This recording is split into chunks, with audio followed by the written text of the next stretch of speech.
Hakadosh Boker or Mishna Yomi Masechet Avodah Zarah Perek Daled Mishna Yubet and Perek Hey Mishna Aleph.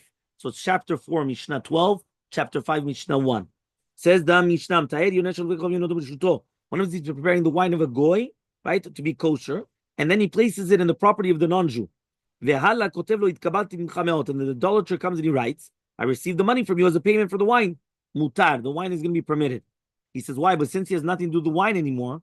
So therefore, he's afraid of going into the building and touching it where the wine is stored.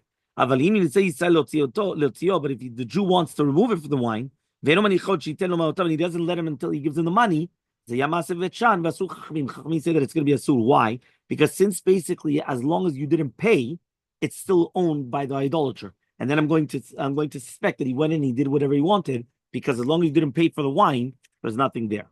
Halach Mishnah Aleph, Perek. He says, what happens if the idolater hires a Jewish worker to work with him with nesech wine? He's not allowed to get paid for it. If he was paid to do something else, even though he comes and he tells you, move this bottle of wine from one place to another, you're allowed to get paid for it. Because again, you weren't paid for the yain nesech. You're doing other work. So by the way, take this bottle, put it over there. That's fine. You're going to be socher Achamor, lavi alaya yain nesech, to bring the yain nesech, right? He says, right?